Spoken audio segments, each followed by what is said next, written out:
Welcome everyone, welcome to our YouTube channel. This is Iqra Abbasi और आज की वीडियो में हम डिस्कस करने वाले हैं स्मार्टफ़ोन एडिक्शन की। अगर हम स्मार्टफ़ोन एडिक्शन की बात करें, जिसको नोमोफ़ोबिया भी कहा जाता है, वो फ़ोबिया जिसमें मतलब इंसान को खौफ होता है कि अगर उसके पास उसका मोबाइल फ़ोन ना हो तो उसको एक खौफ की कैफ़ियत महसूस होती है। अगर हम इसकी बात करते हैं तो आजकल की डिजिटल एज में ये बड़ा कंसर्न है। इस तरह की एडिक्शन में बेसिकली होता क्या है, एक तो बहुत ज़्यादा स्मार्टफ़ोन का यूज़, आप कह सकते हैं एक्सेसिव भी और कंपल्सिव भी, जिसकी वजह से बहुत से इफ़ेक्ट्स होते हैं मेंटल हेल्थ पे, फिज़िकल हेल्थ पे, सोशल वेलबींग पे, कि आप फ़ोन के बगैर रह ही नहीं सकते। अगर स्मार्टफ़ोन नहीं है किसी वजह से आपके पास, तो आप में एक जो है वो एंग्ज़ायटी आ गई या फ़ियर की फ़ीलिंग आ गई, ठीक है? तो इसको हम कह सकते हैं कि ये स्मार्टफ़ोन एडिक्शन है, कि आप हर वक़्त ही फ़ोन यूज़ कर रहे होते हैं। आप स्मार्टफ़ोन के बगैर अपनी ज़िंदगी को तसव्वुर भी नहीं कर सकते थोड़ी देर के लिए भी। आज की वीडियो में हम डिस्कस करेंगे इसके कॉजेज़ भी, इफ़ेक्ट्स भी, और फिर पॉसिबल इंटरवेंशंस के कैसे जो है वो हम इसको कम कर सकते हैं। So let's get started. अगर हम कॉजेज़ की बात करें कि आखिर वजह क्या है स्मार्टफ़ोन एडिक्शन की, तो जो सबसे पहली रीज़न है ना, वो है एक्सेसिबिलिटी एंड कन्वीनियंस। स्मार्टफ़ोन जो है, एक तो हमें ईज़ी एक्सेस जो है वो प्रोवाइड करते हैं, चाहे वो इंफॉर्मेशन हो, एंटरटेनमेंट हो या सोशल इंटरेक्शंस हों, हर तरह से अक्रॉस वर्ल्ड इवन। ये नहीं कि मतलब कहीं पे भी दुनिया में किसी भी इंसान के साथ जो है वो इंटरेक्ट कर सकते हैं, किसी भी जगह की इंफॉर्मेशन ले सकते हैं, ठीक है? सो ये कन्वीनियंस जो है ना, ये हमारे लिए इस चीज़ को मुश्किल बनाती है कि हम जो है ना इस डिवाइस को थोड़ी देर के लिए रख दें, और जिसकी वजह से हम जो है वो इसका ओवर यूज़ करते हैं। उसके बाद अगर हम बात करें इसके दूसरे कॉज़ की, तो वो है social media and instant gratification. जैसे प्लेटफ़ॉर्म्स हैं, फ़ेसबुक है, इंस्टाग्राम है, ट्विटर है। अब ये डिज़ाइन ऐसे किए गए हैं कि ये यूज़र्स को ना हमेशा एंगेज रखते हैं।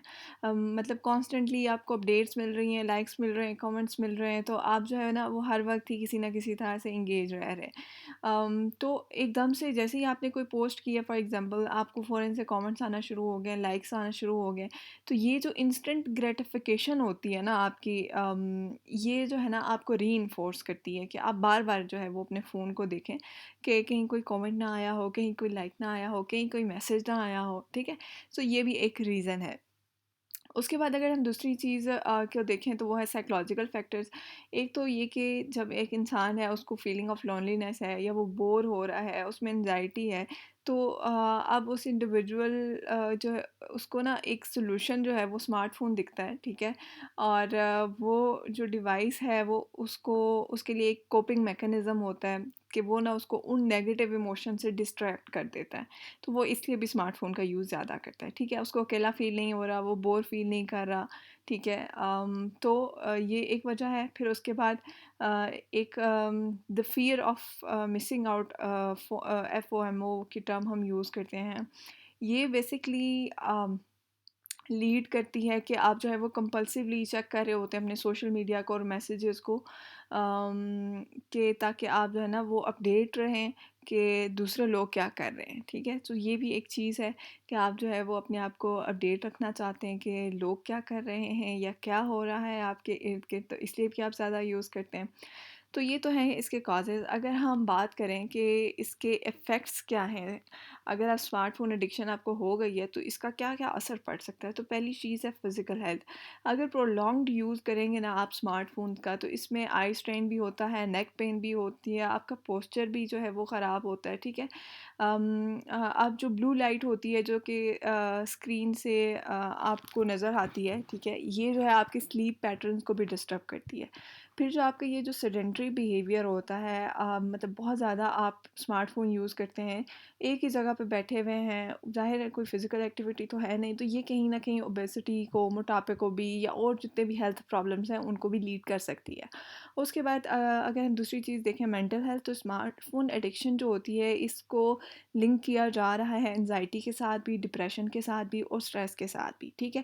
कांस्टेंट कनेक्टिविटी जो होती है ना आपकी, वो आपके अंदर एक प्रेशर भी लेके आती है, ठीक है? आपके अंदर एक सेंस ऑफ प्रेशर आपको फ़ील होता है, ओवरवेल्म फ़ील करते हैं आप। फिर उसके बाद आपकी ना ये एबिलिटी को रिड्यूस कर देती है कि आप किसी चीज़ पे कंसंट्रेट कर लें। आपको कॉग्निटिव इश्यूज़ हो सकते हैं, जैसे कि रिड्यूस मेमोरी या अटेंशन स्पैन भी आपका कम हो सकता है, ठीक है? यानी आप ज़्यादा देर तक किसी एक चीज़ पे अटेंशन नहीं दे सकते। उसके बाद अगर हम इसके सोशल इम्पैक्ट को देखें तो बहुत ज़्यादा जो स्मार्टफ़ोन का यूज़ होता है ना, ये आपके रिलेशनशिप्स को भी ख़राब करता है। एज़ अ इंडिविजुअल जो है ना, वो उसकी बात करें हम, तो वो ज़्यादा फ़ोकस्ड होते हैं ऑन देयर स्क्रीन्स, कि वो अपने फ़ोन को ही देख रहे होंगे बजाय इसके कि वो उन लोगों से बातचीत करें जो उनके आस-पास में बैठे हैं। ये तो हम बहुत कॉमनली ऑब्ज़र्व करते हैं, ठीक है? और ये जो है ना, एक सोशल आइसोलेशन की रीज़न भी बनती है, क्योंकि लोग जो हैं वो वर्चुअल इंटरैक्शंस को प्रेफ़र कर रहे हैं आजकल बजाय इसके कि वो फ़ेस टू फ़ेस कम्युनिकेशन करें। उसके बाद अगर हम बात करें कि इसकी इंटरवेंशन क्या हो सकती है, हमें पता चल गया कि इसके कॉजेज़ क्या हैं और इसके इफ़ेक्ट्स भी बहुत ज़्यादा हैं। तो अब हम क्या करें कि हम जो है वो इस स्मार्टफ़ोन एडिक्शन से निकल जाएँ? तो पहली चीज़ जो कि आप कर सकते हैं वो है सेल्फ रेगुलेशन टेक्निक्स। आप जो है क्या करें कि आप स्पेसिफ़िक टाइम लिमिट रखें कि आपने इस टाइम में ही फ़ोन यूज़ करना है, ठीक है? और आपने जो है वो उसके साथ स्टिक रहना है और आपने ओवर यूज़ नहीं करना बिल्कुल भी डिवाइस को। फिर आप जो है नॉन एसेंशियल जो नोटिफ़िकेशंस हैं ना, जैसे वो ऐप्स जो कि इतनी ज़रूरी नहीं है, उनके आप नोटिफ़िकेशंस ऑफ़ कर दें, ठीक है? ताकि आपको टेम्पटेशन ना हो कि आप कॉन्स्टेंटली चेक करें, जैसे ही नोटिफ़िकेशन है एकदम से फ़ोन उठाया, देखें क्या चीज़ है। तो आप जो है ना इन इस चीज़ पे कंट्रोल कर सकते हैं। फिर उसके बाद दूसरी चीज़ है कि क्रिएटिंग फ़ोन फ्री ज़ोन्स। मुझे ये लगता है कि हमें जो है वो ऐसे सर्टेन एरियाज़ डिज़ाइन करने चाहिए, या ऐसा टाइम रखना चाहिए, जैसे खाना खाना है उसके दौरान या बेड टाइम से कुछ देर पहले तक। ये जो है वो, अगर हम इस ज़ोन को फ़ोन फ्री कर दें ना, तो ये हमारी जो ये कॉन्स्टेंटली जो हैबिट है ना फ़ोन यूज़ करने की, इसको ब्रेक कर सकती है। इस टाइम में आप फ़ोन यूज़ बिल्कुल भी ना करें। फिर आप इनकरेज करें उन एक्टिविटीज़ को जिनमें जो आपके हैं कि स्क्रीन इन्वॉल्व ना हो, जैसे रीडिंग है, एक्सरसाइज है, आउटडोर आप टाइम स्पेंड कर सकते हैं। ये सारी एक्टिविटीज़ जो हैं आपके लिए बेनिफिशियल हो सकती हैं। फिर उसके बाद अगर नहीं, फिर भी आपकी जो है वो एडिक्शन कंट्रोल हो रही स्मार्टफ़ोन की, तो सवेयर केसेस के लिए, सवेयर स्मार्टफ़ोन एडिक्शन के लिए आप हेल्प भी ले सकते हैं मेंटल हेल्थ प्रोफेशनल से। आप साइकोलॉजिस्ट के पास जाएँ, ठीक है? हम साइकोलॉजिस्ट क्या करते हैं कि थेरेपी प्रोवाइड करते हैं। हम देखते हैं कि असल में इशू क्या है अंडरलाइंग, कोई और रीज़न तो नहीं है स्मार्टफ़ोन यूज़ करने की।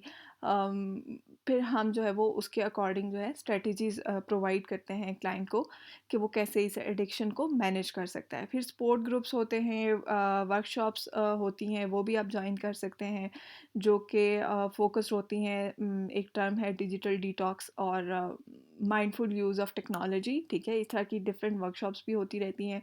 वो भी जो है वो एक कम्युनल सपोर्ट और प्रैक्टिकल एडवाइस आपको प्रोवाइड कर रही होती हैं। तो स्मार्टफ़ोन एडिक्शन जो है वो एक बहुत ग्रोइंग इशू है, जिसमें अवेयरनेस भी बहुत ज़रूरी है और मेजर्स भी बहुत ज़रूरी हैं कि इसको मैनेज करने के लिए प्रैक्टिकली कोई मेजर्स लिए जाएँ। ठीक है? सो ये तो थी आज की वीडियो। आई होप कि आप लोगों को पसंद आई और आपके लिए हेल्पफुल हुई हो। Do like, share and subscribe. Thank you.